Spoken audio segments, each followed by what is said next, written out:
morning students. I hope you all are well and safe at your home. So students, let's start today's class. Now students, yesterday I gave you homework and I hope you all have done your homework. So today I am going to start the word problems of fractions. So worksheet number 8, question number 4. 4 is Gurmeet read 2/5 of a book on Monday and 1/5 of it on Tuesday. Gurmeet ने एक book है उसका 2/5 part जो है वो Monday को read करा और 1/5 पार्ट जो है वो ट्यूसडे को रीड करा. So what part of the book she read in these 2 days. तो इन 2 दिनों में मंडे एंड ट्यूसडे में उसने कितना पार्ट बुक का रीड कर लिया. तो अब हम इसको सबसे पहले हम लिखेंगे गुरमीत रीड, राइट डाउन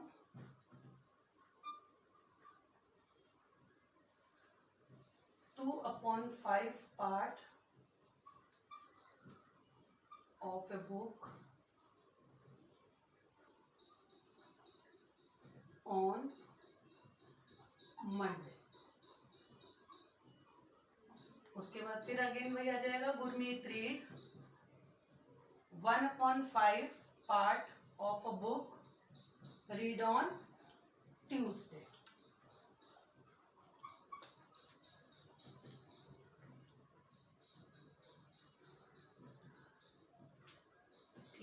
अब हम क्या करेंगे यहाँ पर 2/5 प्लस 1/5. तो आंसर क्या आएगा 2 + 1 3. यहाँ पर डिनोमिनेटर सेम है तो डिनोमिनेटर को हम कभी भी ऐड नहीं करते, उसको हम एज इट इज लिखेंगे. तो अब क्या आ गया हमारा, उसने कितना पार्ट पढ़ लिया बुक का 3/5 पोर्शन जो है वो बुक का. What part of the book did she read in these 2 days. तो यहाँ पर हम लिखेंगे she red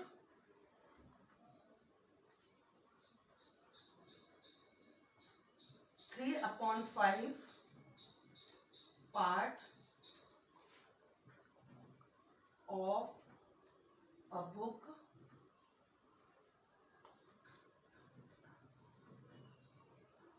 in these 2 days. These 2 days. So students write down. सबसे पहले Gurmeet read 2/5 part of book on Monday. फिर वही Gurmeet read 1/5 part of a book on Tuesday. अब हम इन दोनों को ऐड कर देंगे तो टोटल उसने कितना रीड करा Monday and Tuesday both days में 3/5 part.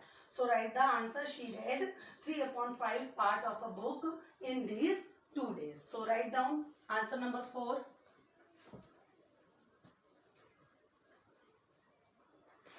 Now students question number 6 is A gardener dug 8/15 part of the garden in 1 day. एक गार्डनर है, माली है, वो एक गार्डन है, 1 गार्डन है, उसका 8/15 पार्ट उसने उसको डग किया यानी उसको खोदा. What part of the garden remained to be dug out. अब कितना पार्ट गार्डन का जो है वो खोदने के लिए बाकी बचा, ये हमको बताना है. तो इसमें हम क्या करेंगे बताइए, ये एडिशन हो जाएगा या सब्ट्रैक्शन. देखिए उसने 8/15 पार्ट जो है वो उसको डग कर दिया. अब बाकी कितना पार्ट बाकी रह गया. तो जब जो भी चीज बच जाती है लेफ्ट रह जाती है तो लेफ्ट में हम हमेशा सब्ट्रैक्शन करते हैं. तो सबसे पहले क्या करेंगे, a gardener dug 8/15 of garden in 1 day. तो आप पहले इन 1 day पहले इसी तरह से ही लिख लीजिए gardener dug garden, gardener dug 8/15 part in 1 day. कितना पार्ट उसने 1 day में डग करा 8/15 part. अब what part of the garden remain to be dug out. तो remain part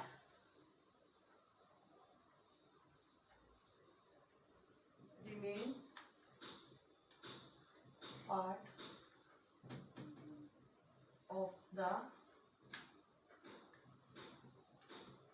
garden.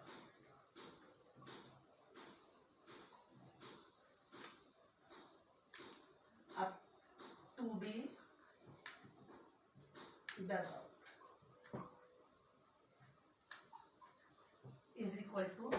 अब यहाँ पर हम क्या करेंगे, गार्डन कितना है हमारा 1, अब उसमें से 1 में से हमको क्या माइनस करना है, 8/15। 1 का मतलब होल, होल मीन्स 1 गार्डन। तो 1 आंसर हमारा कब आएगा, जब हम इसको 15/15 करेंगे। 15/15, 1 का मतलब क्या हो गया, 15/15, तभी तो 1 आएगा। 15 1 जा 15, 1 times 15/15 minus 8/15 is equal to 7/15।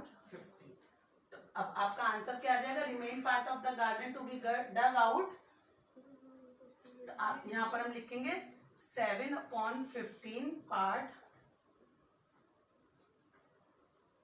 Of the garden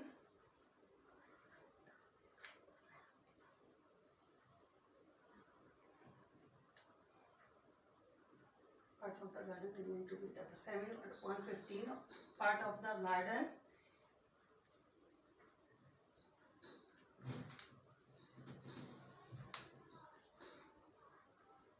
remained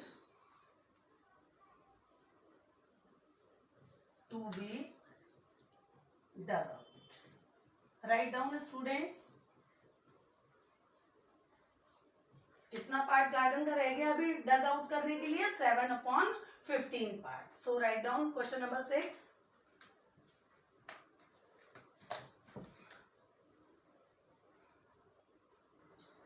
so student write down question number 7। Students question number 5 मैंने आपको नहीं करवाया, वो बिल्कुल as it is question number 4 की तरह ही करना है। So you do in your homework question number 5। So question number 6 and 7 we have done in classwork, and question number 8 is also your homework. So question number 7 is, a woman spends 7/20 part of her income on household. एक women है, एक औरत है, वो अपनी income में से जो भी उसको उनकी इनकम है घर की, उसमें से 7/20 पार्ट जो है वो हाउस होल्ड घर की चीजों में, घर का सामान खरीदने में वो खर्च कर देती है। And 3/20 of it on house rent, और उसमें से 3/20 पार्ट जो है वो अपने घर का किराया देने में खर्च कर देती है। रेंट मीन्स जो हम घर का किराया देते हैं, जो रेंट पे रहते हैं वो उस रेंट में का जो है वो 3/20 पार्ट जो है वो हाउस रेंट के लिए दे देती है। So what part of her income does she left with, अब उसकी इनकम का कितना पार्ट उसके पास बाकी बचता है ये बताना है। सबसे पहले जो वो स्पेंड कर रही है उसको हम क्या करेंगे, ऐड करेंगे। हाउस होल्ड पे जो स्पेंड कर रही है और जो हाउस रेंट पर जो स्पेंड किया है, पहले हम उसको प्लस करेंगे। तो आप सबसे पहले क्या हम लिखेंगे, इनकम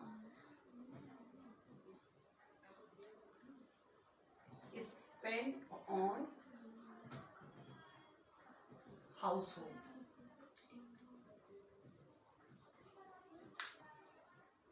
is equal to 7/20। फिर है income spend on house rent. House rent पे कितनी इनकम स्पेंड हो रही है उसकी, 3/20। 7/20 plus 3/20 is equal to 10/,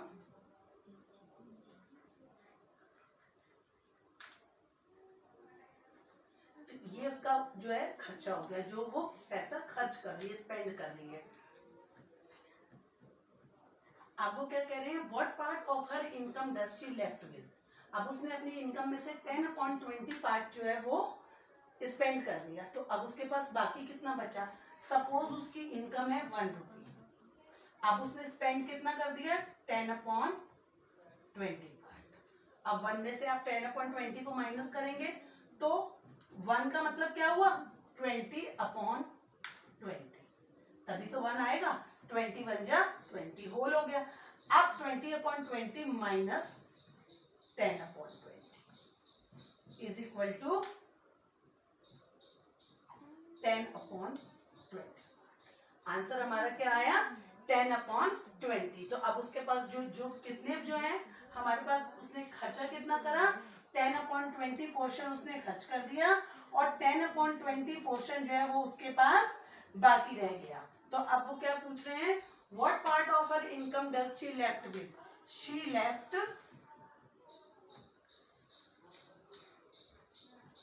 with she left 10 upon 20th part of her income. अब उसके पास उसकी इनकम का कितना पार्ट बाकी रह गया? 10/20 मीन्स हाफ पार्ट उसका 20/20 में से 10/20 खर्च हो गया, 10/20 उसके पास बाकी बच रह गया, यानी 50% उसने अपना स्पेंड कर दिया और 50% जो है वो उसके पास लेफ्ट रह गया। सो स्टूडेंट्स, आज हमने सम नंबर 4, 6 एंड 7 अभी क्लास में करे हैं। नाउ सम नंबर 5 एंड 8 में भी वही है, what should be added to 7/15 to get 1। 7/15 में हम क्या ऐड करेंगे कि 1 हमारा आंसर आ जाए, तो आप वही करोगे 1 - 7/15। जिस तरह से आपको मैंने ये सम्स करवाए हैं माइनस के, उसी तरह से सम नंबर 8 होगा। सो स्टूडेंट, सम number 5 and 8 is your homework, and do practice of all word problems in homework bete. So do yourself your work. So this is all for today. Thank you and have a nice day.